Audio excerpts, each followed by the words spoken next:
Hello dear students, I am Ghanshyam Sharma, your English teacher.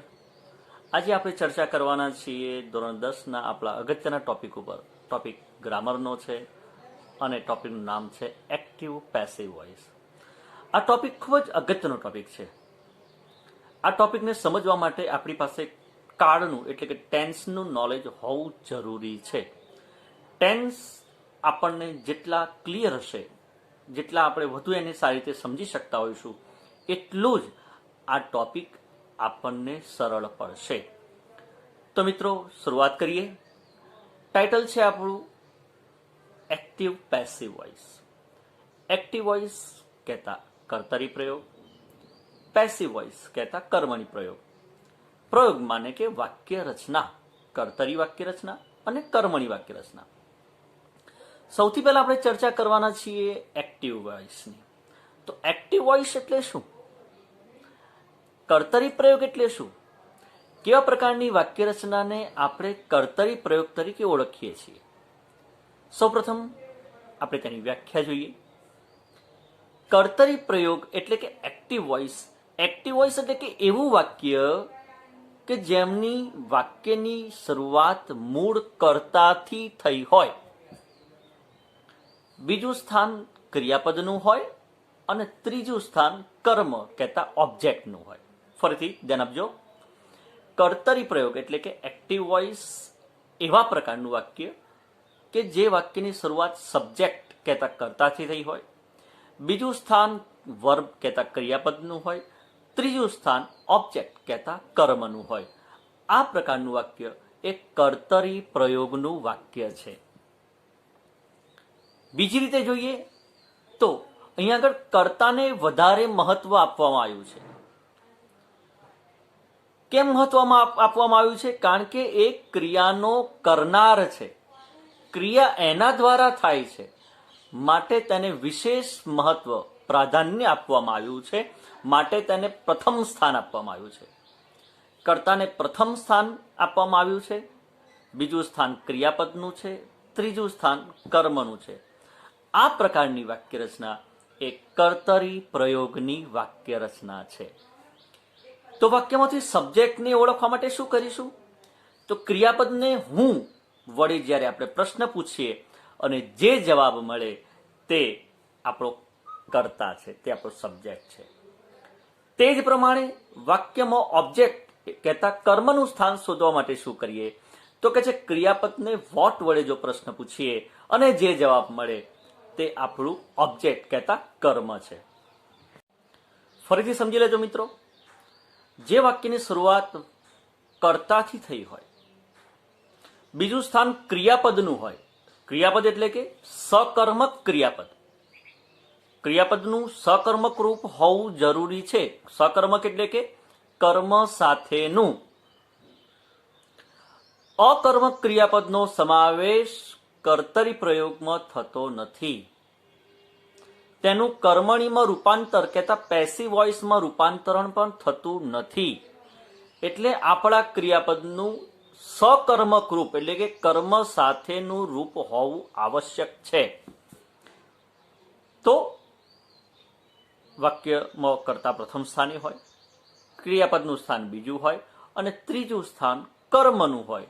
આવું વાક્ય એ કર્તરી પ્રયોગનું વાક્ય છે એમ સમજાય છે.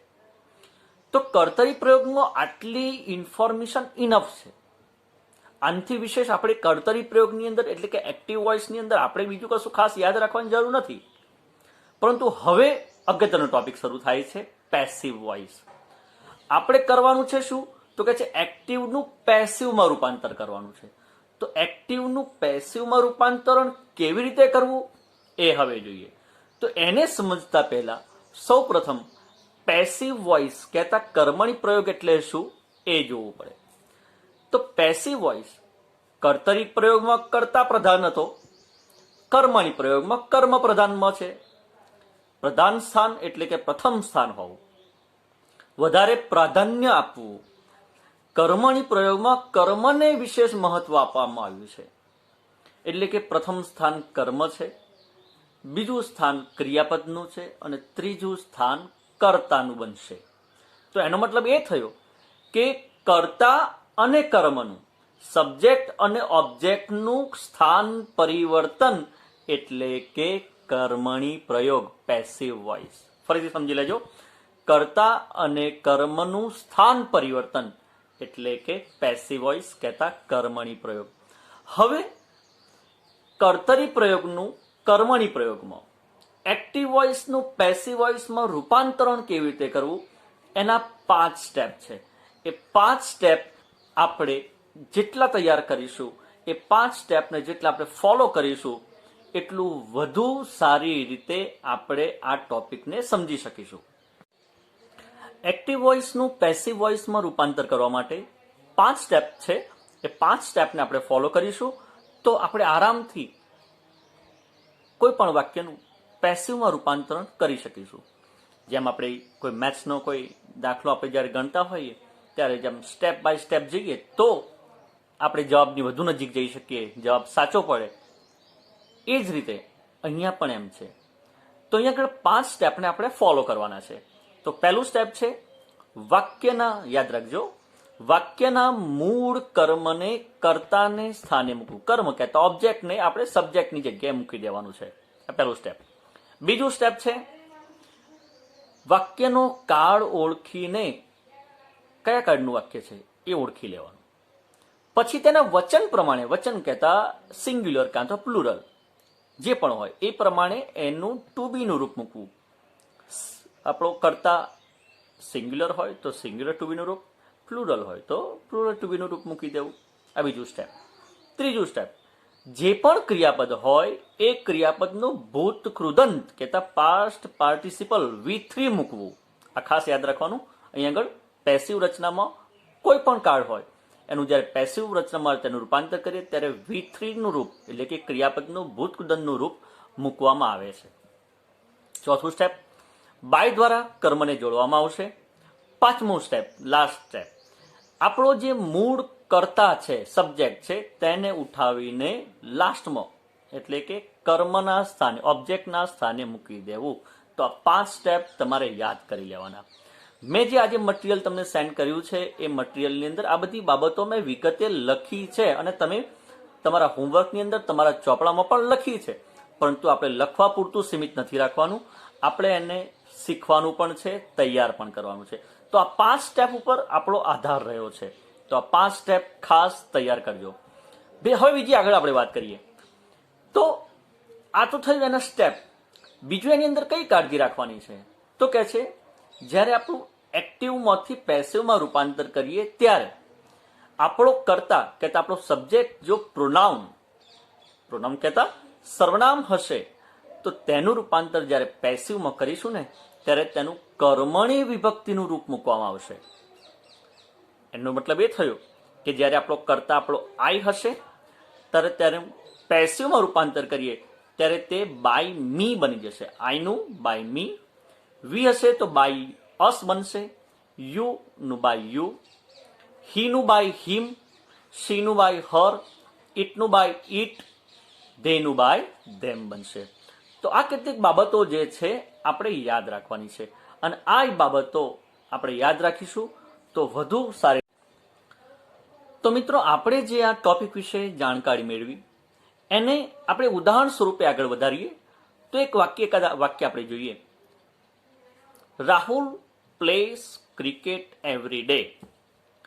તો આ વાક્ય કર્તરી પ્રયોગનું છે. કેવી રીતે ખબર પડે? તો સૌ પ્રથમ આપણે જોઈએ કે રાહુલ એ સબ્જેક્ટ કહેતા કર્તા છે, પ્લે રમવું ક્રિયાપદ છે, ક્રિકેટ એ કર્મ છે કહેતા ઓબ્જેક્ટ છે અને એવરી ડે અધર વર્ડ્સ કહેતા અન્ય શબ્દના સ્થાન પર છે. તો અહીંયા આગળ રાહુલ એક કર્તા છે. ક્રિયાની શરૂઆત એટલે કે વાક્યની શરૂઆત કર્તાથી થયેલી છે. અગાઉ આપણે ડેફિનેશન જોઈ ગયા ને કર્તરી પ્રયોગ એક્ટિવ વોઇસની, કે જે વાક્યની શરૂઆત કર્તાથી થયેલી હોય, બીજું સ્થાન ક્રિયાપદનું હોય, ત્રીજું સ્થાન કર્મનું હોય, આવું વાક્ય રચના, આવી કોઈ પણ વાક્ય રચના એ કર્તરી પ્રયોગની એક્ટિવ વોઇસની વાક્ય રચના છે. તો હવે Rahul plays cricket every day, તો આ તો એક્ટિવ વોઇસનું વાક્ય આપણને ખબર પડી ગઈ. તો તો આ વાક્યને પેસિવ વોઇસમાં રૂપાંતરિત કેવી રીતે કરવું? તો ચલો યાદ કરી દો આપણા પેલા નિયમો, આપણા 5 સ્ટેપ.